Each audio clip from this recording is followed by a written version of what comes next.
Welcome, Comadres and friends. I am Tess Tobin, Program Manager of Las Comadres National Latino Book Club. The leadership team is pleased to have you join us for tonight's teleconference as we are in our 19th year. It has been our privilege to support Latine authors throughout these 19 years, and we look forward to many more years to come. We'd also like to extend a warm welcome to readers following us on our live Twitter chat at Read Latino Lit. Tonight, please help us welcome authors Silvia Moreno-Garcia and Kimberly Sanchez. Before we get started, just a few housekeeping notes. Please keep yourselves on mute. You can keep on your videos. We do suggest that you put yourself on speaker mode, but gallery works just as well. If you have any questions or comments, please put them in the chat and we will try to get to them. So now let's start with our book club's history with Comadre Nidia. Thank you, Comadre Tess. Welcome, everyone. Welcome, comadres and friends. My name is Nidia Marcela, Book Club Membership Coordinator. Our book club began in July of 2004 in the apartment of Maria Ferrer in New York. Woohoo! But after a brief pause, Nora Comstock reimagined and relaunched the organization nationwide. Her vision was to promote Latina authors, bring our community into bookstores, and support our writers. In October of 2006, we began hosting teleconferences, and now in our 19th year, we continue to share works by Latina authors with books lovers everywhere. Our book club and teleconferences are designed to encourage everyone, not just Latinos, to read more Latina literature, explore diverse cultural perspectives, and gain deeper insights into Latina roots and heritage. We are creating a space where readers can explore the rich inner world of Latina writers through their written work. We currently have book clubs in 12 cities across different time zones, and we invite you to join a local chapter that fits your schedule. If your city isn't represented, we welcome your help in starting a new club. For more information, you can visit the website latinalit.com. I will put that in the chat. So spread the word and invite others to join our literary community. Okay, Comadre Karen, take it away. Welcome, comadres and friends, to our September 2025 Zoom teleconference. I'm Karen Gonzalez, Assistant Coordinator for the Las Comadres and Friends Book Club, Denver Comadres Book Club Facilitator, and co-founder of the Colorado Alliance of Latino Mentors and Authors. I am also a writer in the Conversations with book RAMAS Y RAICES. Thank you for joining us tonight. Our first interview is with Silvia Moreno-Garcia, the author of the novels Velvet Was the Night, Mexican Gothic, Gods of Jade and Shadow, and a bunch of other books. She has also edited several anthologies, including the World Fantasy Award winning She Walks in Shadows, aka Cthulhu's Daughters. She has been nominated for the Locus Award for her work as an editor and has won the British Fantasy Award and the Locus Award for her work as a novelist. Interviewing Silvia is Comadre Julia Abrantes, a lifelong lover of Latine literature who has dedicated her time to supporting Latine literary initiatives. She previously served as a board member of Empowering Latino Futures and was part of the leadership team of Las Comadres and Friends National Latino Book Club, working as the submissions coordinator and project manager before relocating out of state. Additionally, she was a founding board member of Latinx in Publishing. She currently resides in Delray Beach, Florida. Take it away, Comadre Julia. Thank you, Karen. And welcome, Comadre Silvia. I think you're still on mute. There you go. Welcome to our interview tonight. Thank you. Thanks for having me. And thank you for this absolutely amazing book. Absolutely. I really love books that are told in multiple levels, and this book took it to a whole nother level. So this book, The Bewitching, is about three women, three timelines, witches in every era. What was the moment that you knew that this was the story you needed to write? I had been interested in writing something related to witches and witchcraft for a while. Originally, I was thinking about the stories that my great-grandmother told me when I was a kid. And so I was thinking about something set in turn of the century Mexico, early 1900s, and using some of the folklore that I knew from that time period. I had also lived in Massachusetts for a little bit, and therefore I had encountered a different kind of folklore, a different kind of cultural understanding of witches. I lived one town next to Salem in Beverly, Massachusetts. And so I got to experience a different kind of stories that were told around that kind of figure, mythical figure. And eventually I decided that rather than telling two different books or two different novels, that these this kind of folklore had enough parallelisms and things that could interconnect where I could have them in a single novel. Yeah, it was really, really wonderful because it flowed so smoothly, you know, from one section to the next. It was really beautiful. So I'm curious, when you sat down to write this, which of the three women came to you first?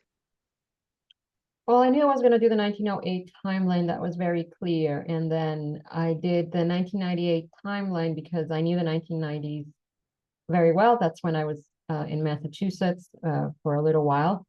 So that part I didn't have to research. I was confident that I could handle the 1908 timeline. The 1930s timeline emerged as a way to bridge those 2 points in time. And so it became a bit of a unifying force so that those two could interconnect. And it was also a bit of my homage to Shirley Jackson. So those sections are supposed to be not a pastiche, but kind of remind you a bit of Shirley's writing, who was, I might mention, an amateur witch. Ooh, okay. That's good to know. One thing that hit me immediately about the book was the opening line. Back then, when I was a young woman, there were still witches. It made me wonder, do you think there are still witches now, today, 2025? Magical practices and folk magic are very old. They have existed for many centuries in many different forms, and they continue to evolve and to change. So while the magical practices that my great-grandmother would have experienced over 100 years ago are not exactly the same as the ones that we have nowadays, you can go down to the Mercado de Sonora in Mexico City and buy ingredients for spells or spell casting. My favorite thing that they sell at that market is the soaps. They sell soaps that are called something like a soap for becoming the sexiest man. And so you use the soap and you become the sexiest man. Soap for attracting money. So you wash yourself and that soap attracts money. It's very kitschy nowadays. To be honest with you, a lot of these things are, you know, they say made in China, that kind of stuff. You're like, well, how magical is this soap made in China? But nevertheless, that is a change and an evolution of magical practices. There are still the famous witches and warlocks of Catemaco. You can still go there and get a limpia or buy talismans, that sort of a kind of spell work. And then there are what I would call modern neo-pagan transformations of what we know as witchcraft. And that has to do healing crystals, auras, Chinese fortune-telling things that mix together with several ideas about magic and witchcraft that maybe existed before in Mexico. So it is something that still continues to exist. And of course, the other figure that happens in Mexican society is you've got the figure of the witch, brujo la bruja, and you also have the figure of something that is I guess the best way to call it is the anti-witch. Sometimes it's synonymous with the healer, el huesero, el hierbero, the person who offers traditional healing methods and traditional ways of getting rid of some kind of spell. Often those practices have to do with regulating temperatures. You're too hot because of this, or you're too cold because of this. And, so things like that.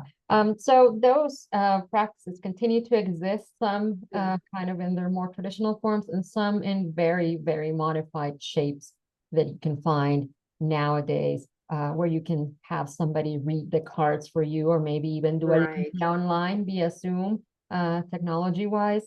So definitely there is still the idea of witches and witchcraft continues to exist.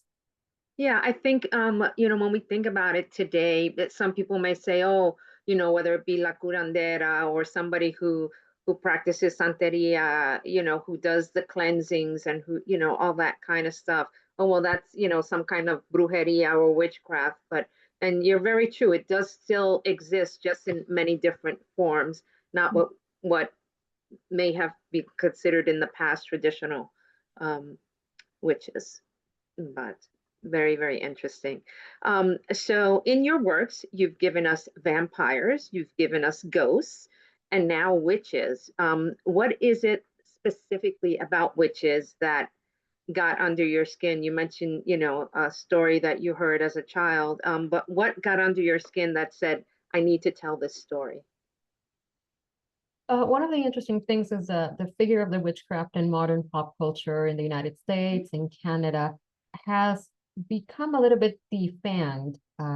It is now almost like a superpower, something cute or good to have, and that felt to me very different culturally from the stories that I had learned when I was a child. And I wanted to go back to that folklore, to those stories, to that time, rather than attempting to do witchcraft as something cute nowadays. There's a lot of very popular books that are about, a witch owns a bakery shop and kind of stuff. There's even the musical, the Green Witch. She's not bad. She's actually good. She's the good one. Remember the name of the musical? Wicked. Wicked. There you go. See, I'm not very pop culture friendly sometimes. But so this establishes a different kind of figure of the witch, and I was not interested in doing that. I was interested in going to kind of polar opposite, when the stories that I heard never had anything cutesy about witches managing bakeries or bursting into song and dance numbers. Excellent, excellent. So tell me a little bit about your 1990s grad student. I feel like there's something so relatable about someone diving deep into research and maybe finding more than they originally anticipated or bargained for. And did any of your own academic experiences find their way into her story? Well, I have a bunch of friends who have PhDs and have gone through the whole academic journey, and I tend to find them very interesting because some of their subject matter is very granular. So I have friends who have studied things like the bacteria in the belly of a termite. So that's a very specific thing, or some obscure writer from a certain time period.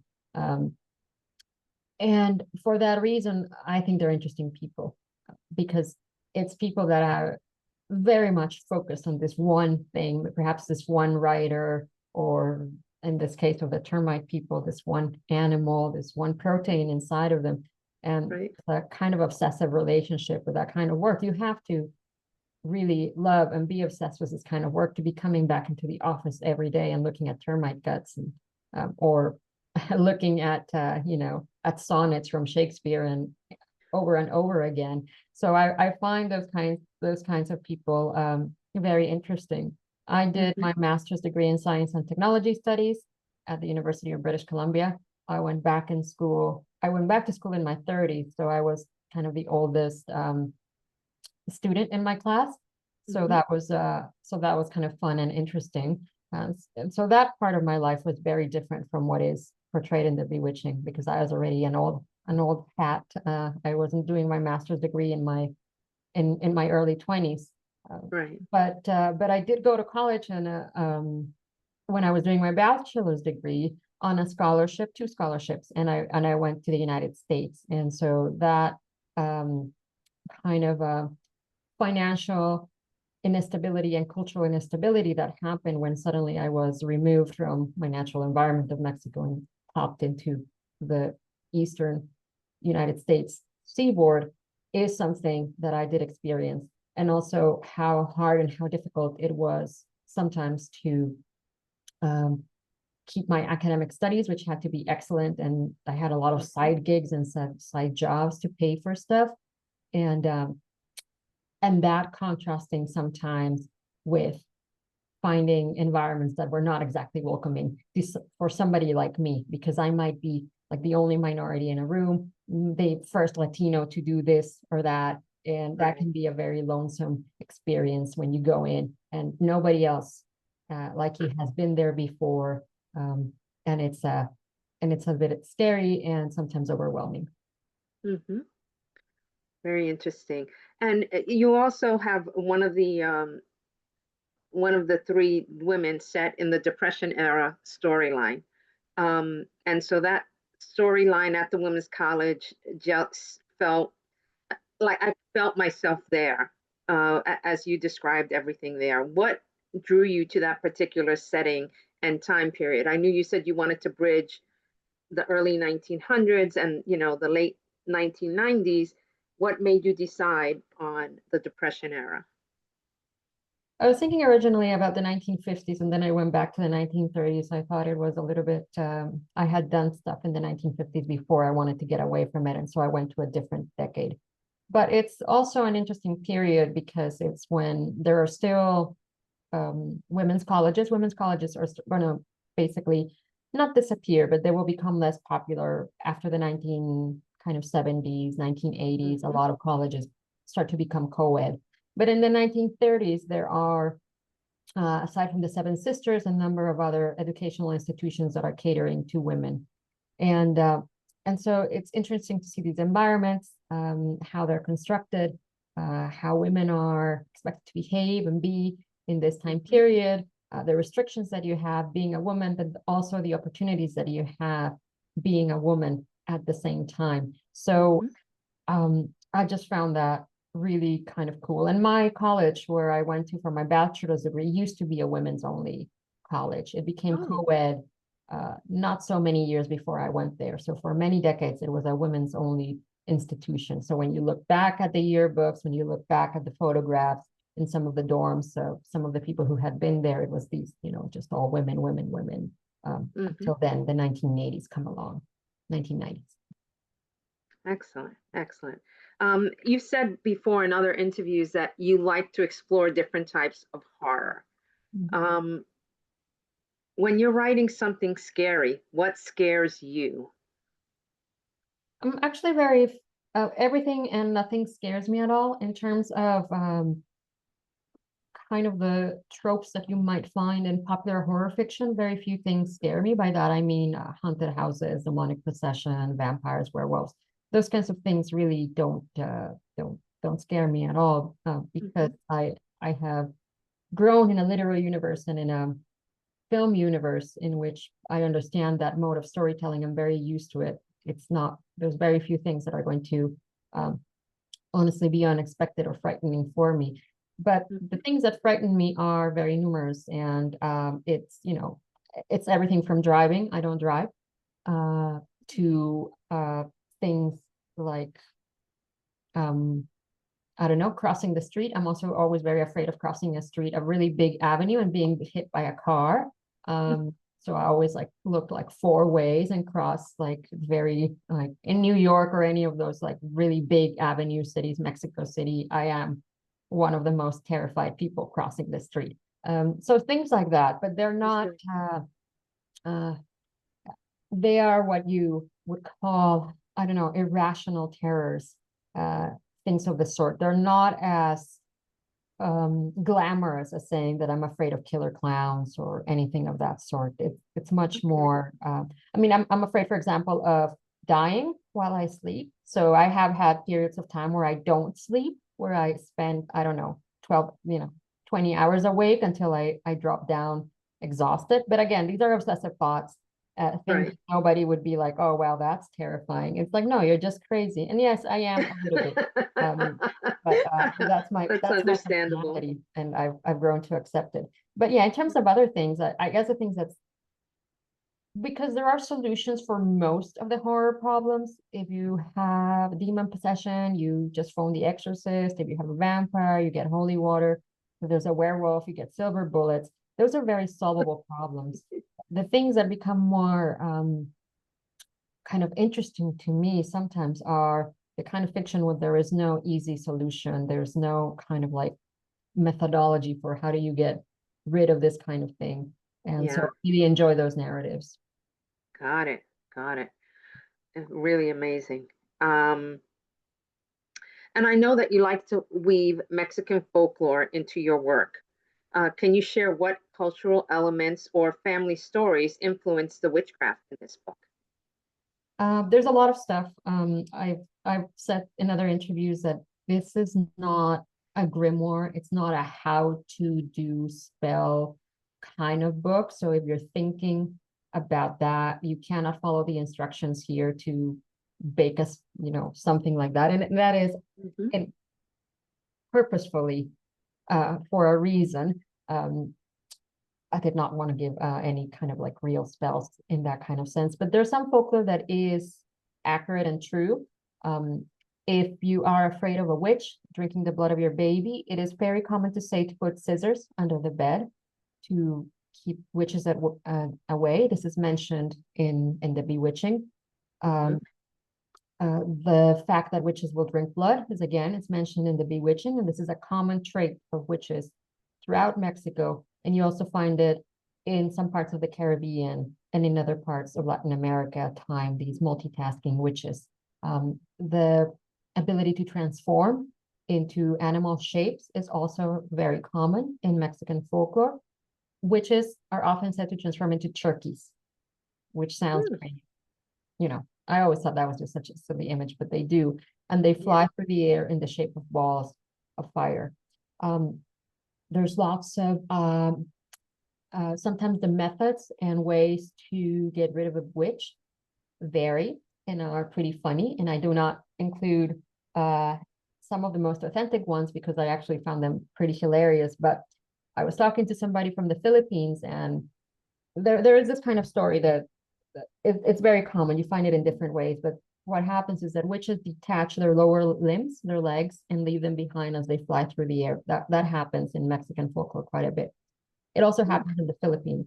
And the way, and these stories are told more or less what happens is a family member, a spouse or something like that, finds the legs and goes like, oh my God, like some witch left the legs here. And what you're supposed to do in the Philippines is you're supposed to throw salt on them. And I guess it's like a snail. They will, break apart and disappear. Shrivel up. Yeah. In Mexico, you throw them in the fire.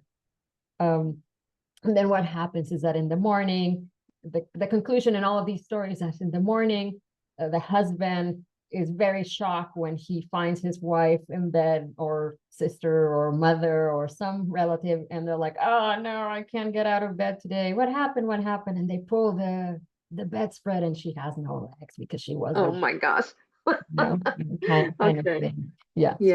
So I don't use that method for how do you dispose of a witch, because it sounded a little bit silly. The other very common method of disposing of witches has to do with knots, and it involves tying knots. And as you are tying knots, you say kind of a prayer, a certain type of religious prayer, and then the witch becomes trapped. I did not use the folklore exactly as it was sometimes told to me, because like I said, sometimes it was a little bit funny. And what happens also with oral tales is that they have a certain rhythm and way of being that doesn't necessarily go well with written stories sometimes. They have their own kind of logic. So if you've ever listened to fairy tales, you understand that there's no explanation about why somebody turns into a frog at times or turns back into this. It just happens. So there's modifications of that, but there are a lot of, I would say, the general folkloric tone and some of the elements in the novel are true to what I know. You will, however, not be able to cast any spells after reading my book. Okay, good to know. For that, you have to message me and then I'll tell you. Get the full story How you do it. Okay, the full details. News at 11. So we're getting close on time. I just have two more questions. So writing the 3 interconnected timelines sounds like a puzzle. And I'm just thinking of like a braid, where, were there moments when you thought to yourself, what have I gotten myself into? Trying to keep these 3 stories going to come to this ending? No, I outlined a lot before I begin to write, so I had everything kind of mapped out with Post-its, and so it was very clear where I'm heading to before I begin my first chapter. So that wasn't too much of a problem. I think the problem is that you often, or at least I often, get bored in the middle. I don't want to keep going, so that's kind of like 50% mark. It's like, I could be doing something else. But, I normally manage to push through. Yeah, it was really great. And then without spoiling anything, what do you hope readers feel when they close the book on that final page? Well, I hope people have fun. I hope they Googled a few things. The most funny thing that younger people have told me is that they didn't realize we had internet and cell phones in 1998.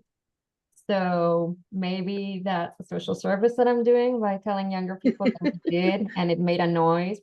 It connected. I remember that noise well. Yeah. So if we were online, somebody would yell, "Get off the phone line! I'm waiting for a phone call." But no, I hope people got a taste of what the witch stories that I listened to were like, a bit of an idea of what it might have been like to listen to those stories, and that they continue to look for more books that have fantastic elements and combine Latin American literature. I thought it was really beautiful the way it was all woven together. It was really amazing. And I know you don't really do sequels, but is there a possibility for a little sequel or a little novelette with those remaining at the end? Asking for a friend. I have never done a sequel yet for a novel. I have done a sequel for a novella, and it's actually called The Lure of Stone. It's an Uncanny magazine. It's free. There was a first novella called The Return of the Sorceress. It's fantasy, sword and sorcery. And I did write one, and then I wrote a second novella, and there's going to be a third one that will come out in a couple of years or a year or two. But sequels to novels, I have never done that. Never done that yet. So. Yeah. And has anyone reached out to you about this becoming a series or a movie? I could definitely see it as a 10-part series. Yeah, no, you know what? People in Hollywood right now, they don't want historical projects. I have an agent who is in LA and represents me for movie deals and things like that. And I was in LA for the Libros Festival, the bilingual festival at the LA Public Library a few weeks ago. So I met my agent, and we got to go out for lunch, and she was like, "Yeah, no, it's like nobody wants anything historical right now." It's like, oh, dang. So I got a free lunch though. So that was nice. Yeah. So Well, very good. Thank you again, Comadre Silvia. This really was a wonderful book. I enjoyed reading it. And for those of you who haven't finished it or haven't started it, please do. And you can also listen to it on Audible. Okay, thank you again. Thank you so much. Yeah, it's been great. Gracias, comadres. Our second interview is with Kimberly Sanchez, a sixth-generation Coloradoan. Inspired by her passion for genealogy, she is honored to breathe life into the remarkable stories of her ancestors. In addition to her first novel, Love and Legacy, Amor Eterno, Kimberly is the author of many unpublished plays and poetry.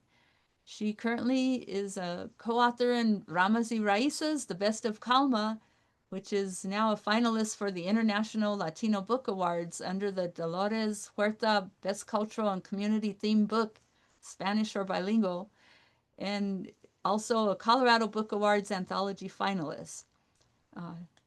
Kim lives with her family in Colorado. And interviewing Kimberly is Comadre Sheila Perez Kindo, a Chicana of indigenous Mexican and Chinese ancestry. She is a former pediatric animal-assisted recreational therapist working for 33 years in a large safety net hospital.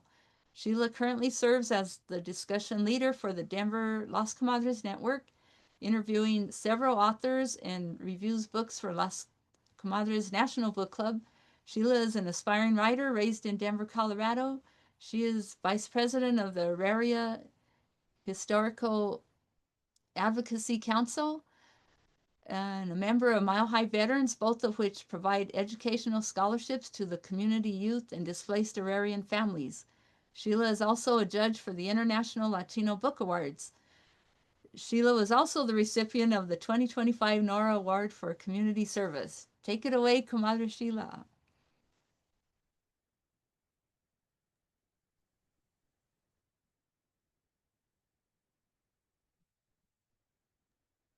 Yeah. Hi. Thanks, Hi. Karen. Hi, Kim. Hello. Welcome. I'm Thank so you for happy to share Kimberly Sanchez with the audience tonight and during this month of celebration as we're embracing our culture and acknowledging our rich history in the fabric of America. We're talking about this perfect book for the month. It's super good. I'm sorry you can't see it on my screen, but there it is, Kim. Thank you. Kim, let's start with a little bit about you. You and I met at a CALMA event at the Women's Press Club before the anthology was published. You've been busy at Gateway High School, empowering students, producing La Gente Legacy and YouTube podcasts with ancianos, recording oral history, because the documentation is so important. I really appreciate the fact that you're doing that. You also interview local authors. Did you find many common themes between the different sets? Between the different authors that I've interviewed, you mean? The authors and the ancianos, different things like that? I think really just the love of getting our stories out there and having people hear about who we are and our voice. You know, I think representation is very, very important, especially in this day and age. And you know, the messages that people want to get out there are the stories of our gente. And I think the biggest theme that I saw, or the biggest benefit that I saw from all of it, was the feedback that we got from other people. Some of the interviews that I did on my YouTube channel were with people that I grew up with from back home, and some of the messages were just, you know, these heartfelt responses telling them, you know, I knew this person when, you know, they were a little kid, and oh my gosh, I can't believe all the wonderful things that you're doing.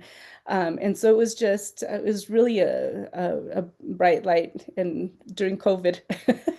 So it was really fun to do those and to bring all our stories to light and show, you know, that the stuff that we see on the news a lot of times is really negative, especially when you think of northern New Mexico and southern Colorado. And what I wanted to show was, you know, that there are people doing wonderful and amazing things that, you know, never get the recognition that they deserve.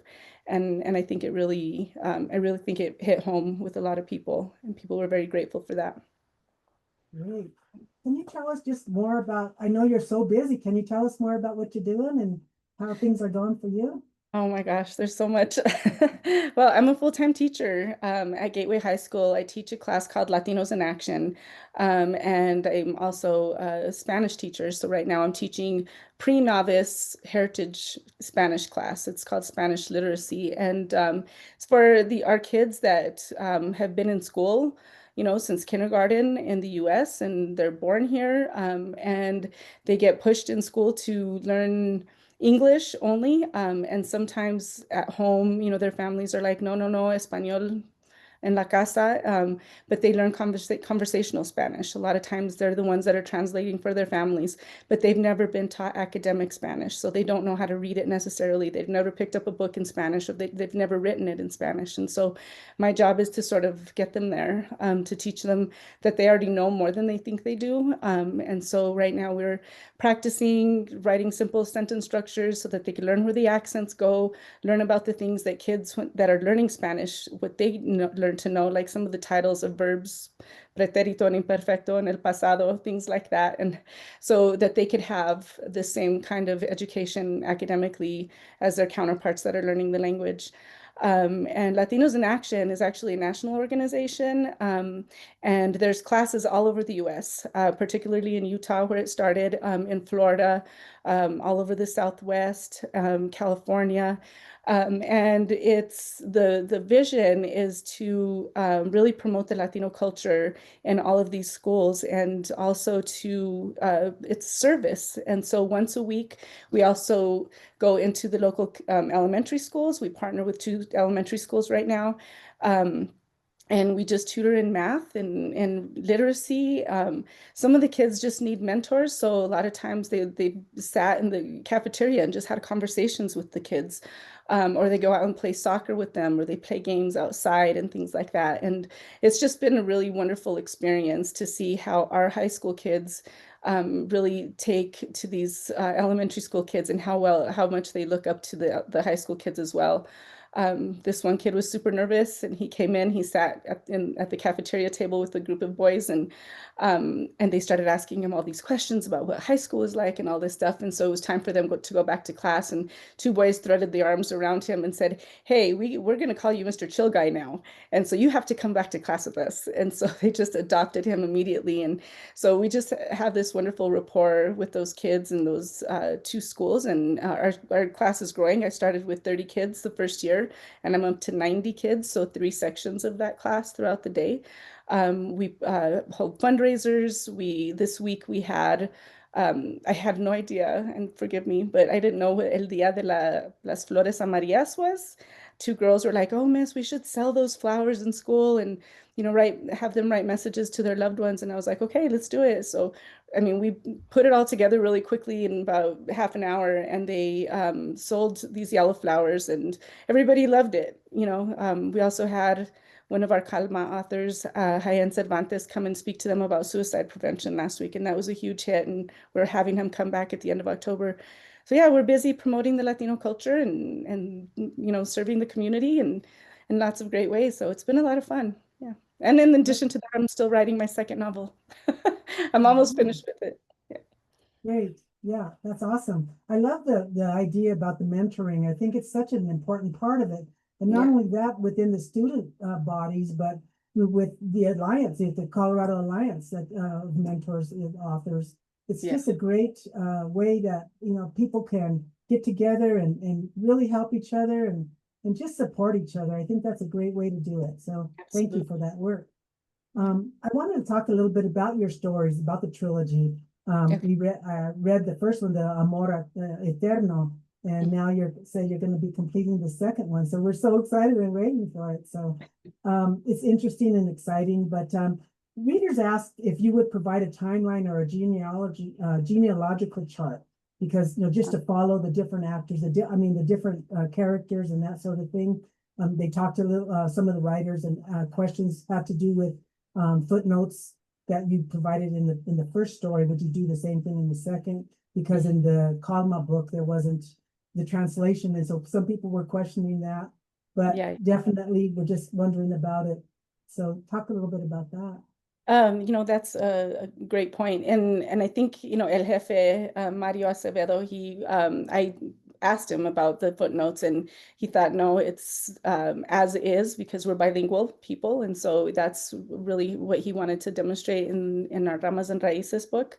I'll still continue to do that in my trilogy, because I want people to, we have people that are monolingual Spanish speaking, and people that are monolingual English speaking, and I don't want it to be a deterrent for anyone to read the novel. I was really surprised that there were people from the Midwest that were not Latino that loved the book, and they sent me cards telling me how much they appreciated it because the small town community was just like the way that they grew up. And so that really warmed my heart, and was a surprise because I didn't expect that. Also the timeline, that's really interesting feedback. And yeah, I definitely would do that. I think part of it is that it's not like based on real people. I mean, it sort of is my genealogy, but it's not like, it's fiction, so all the characters are all made up. Catalina from 1598 is could be, anyone's ancestor that came over in 1598 on the ship. And Benjamin is completely a fictitious character, the love of her life. And so I kind of hesitate to do that because it's not, I could provide the fictitious genealogy, absolutely. But it's loosely based on my own genealogy. I see. Yeah, it's great. There were some questions about, and asked if you might talk about the Inquisition and also about what occurred there, and also the Oñate expedition. Can you talk to those two? Yeah, so in my research, because when I was in college, there were so many questions about my identity. I came, my family's been in San Luis since the 1850s. And when I got to college, there were all these questions about why I had an accent and, where are my parents from and where are my grandparents from? And I had to tell them all that I'm a sixth generation Coloradan, my children are seventh generation. And so there were all these questions around that. And so I started to dig deeper because I called myself Spanish and people always question that. And so in my research, I found Stars of David. I kept getting references to Sephardic Judaism. And so I started to learn, more about what that actually meant. What I understood is that, Spain was under Muslim control from the year 700 to 1492, and until they, pushed out the last of them in Granada, and that sparked the what's the word I'm looking for? I guess the alliance of King Ferdinand and Queen Isabella, and really wanting Spain to be under one religion, which was Catholic. And so anyone that didn't follow that or convert to Catholicism was either banned from living there anymore, or had to convert. And so that forced many people of different religions out of Spain and out of Portugal.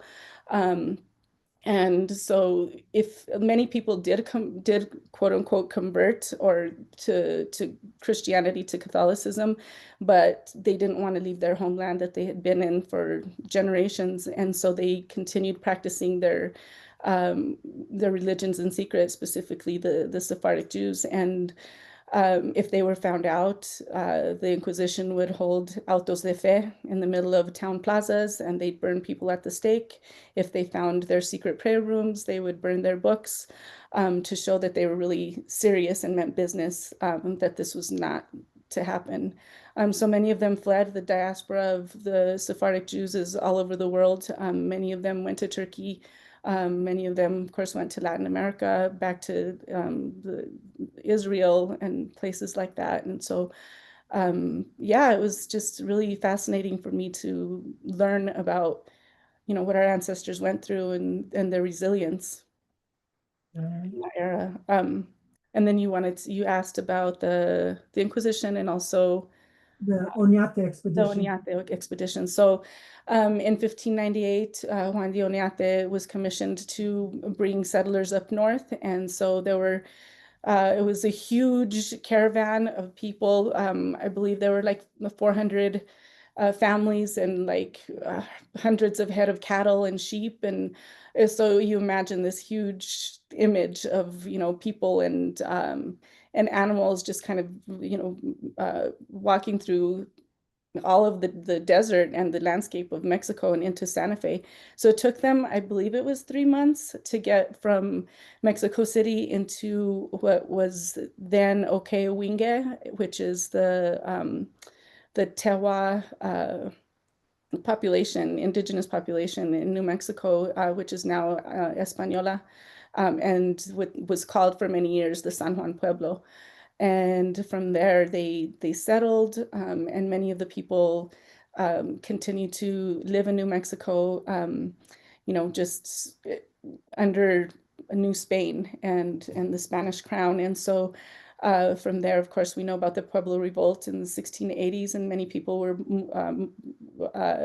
moved back into El Paso.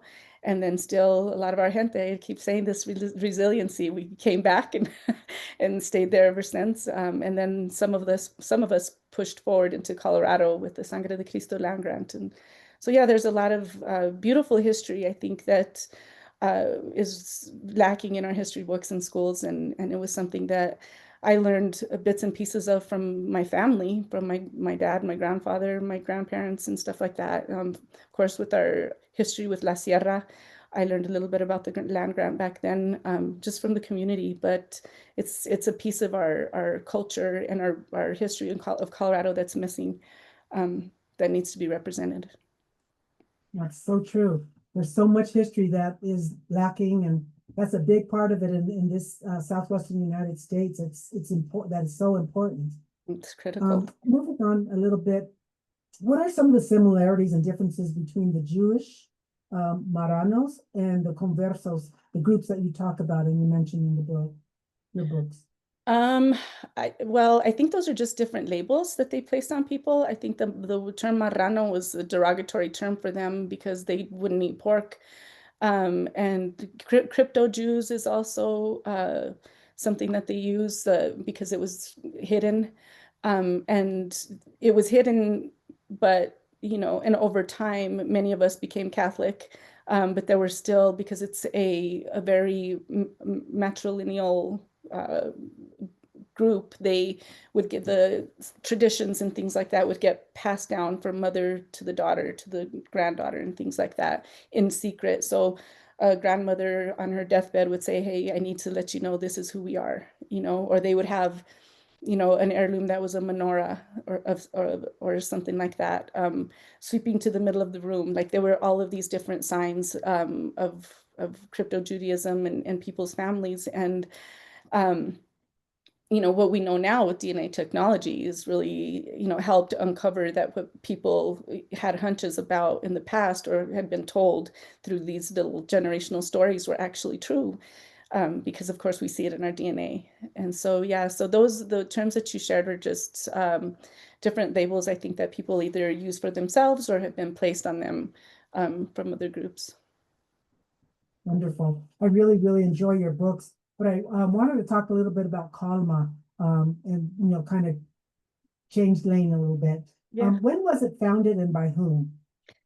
Oh my gosh. So CALMA was kind of like our saving grace for many of us in 2020. So it was out of a conversation between Frank Davila, Cristina Montoya, and his name is escaping me. I can see his face. Talking about what it means to be an author and some of the struggles that especially indie authors, and what that experience was like trying to publish a book and really not knowing where to turn and where to go. And so a lot of those three people pulled us all in, people that they knew, and we had Zoom meetings. And so, Frank Davila, Ricardo Lafore, Karen Gonzalez, I can't remember Karen, you could probably chime in with some of the first. Arturo Jimenez. Arturo Jimenez, thank you so much. Oh my gosh, it's been a long day. Yes, Arturo, and we would just, have meetings online and talk about our struggles and ways that we were able to overcome and publish our books, the things that we had learned. And so we started doing lots of different things through Zoom. We held writing seminars and things like that. And it just sort of exploded. It took on sort of a life of its own. And I guess what 5 years later, we're a nonprofit right now that we got in the past year or so. And so we're looking for grants. We still go into a lot of the schools. Ricardo Lafore, Ricardo Bogart have come to my school to do poetry. We've done, they've done pláticas. We've had Karen, we've had Manuel Ramos, we've had lots of people coming out to do pláticas with my students as well.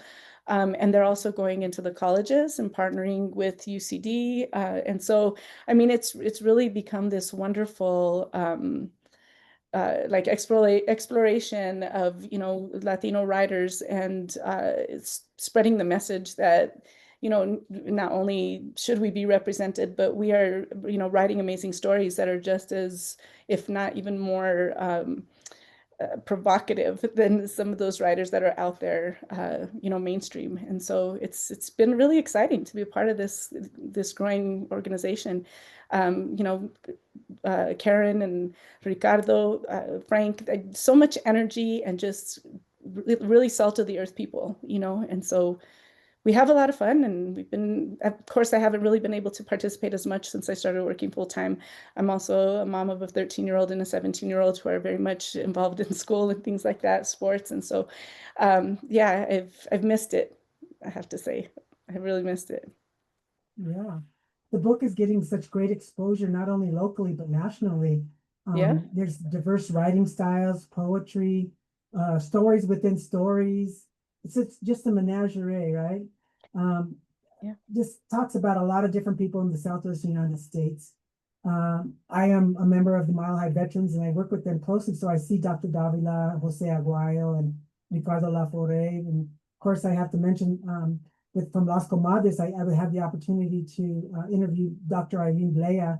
It was such an awesome opportunity a couple of years ago. But there's so many great authors and writers. I don't know if I have time, but I wanted to just mention, I just wanted to ask you, outside of Ramas and the Raices book, who are your favorite authors? Oh my gosh. Well, the one that I have to mention who actually inspired me is Victor Villaseñor. My favorite book is Reign of Gold. That was really what got me back reading again. I shared the story just today that I was an avid reader as an elementary school student. And I used to read lots of different books. And then somewhere along middle school and high school, I just stopped. You know, I don't know what that was about, but when I got to college, I was fortunate enough to take classes like Chicana literature and Chicano literature.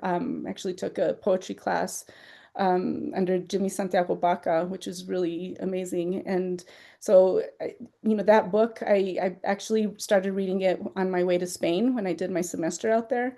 And I could not put the book down. I would read until 3 in the morning, knowing I had to be up at 6 in the morning, and I didn't care because I just had to see what was going to happen next with his family. And so that was where my idea of writing my story came from, you know, alternating the stories of his mom and his dad. And for me, it's, you know, Catalina and Benjamin in the 1590s, and of course, the present day couple, you know, Luke and Ariana. And so, yeah, that's definitely my favorite book.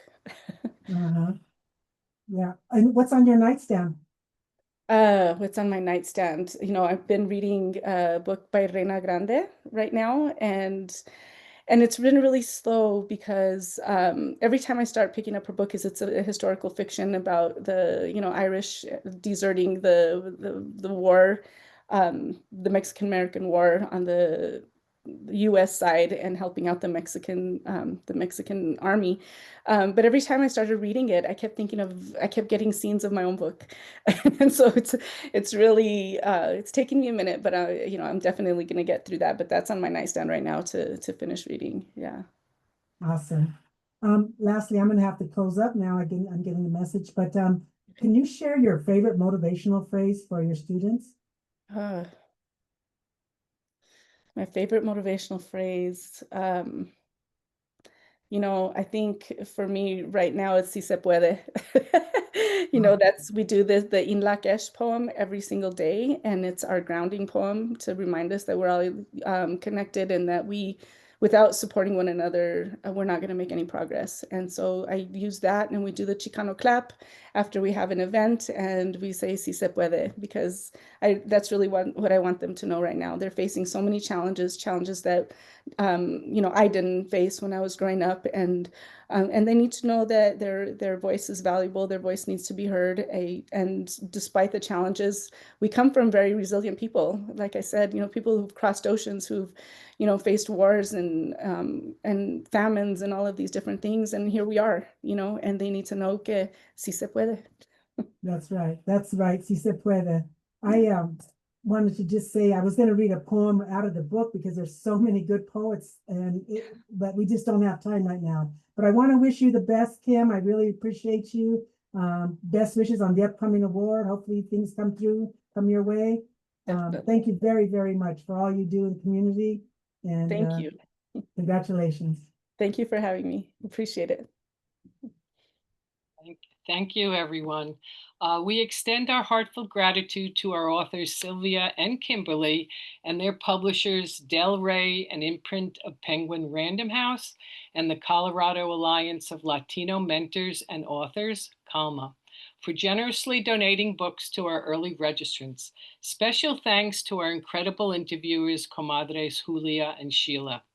We appreciate our audience for joining us tonight and submitting thoughtful questions.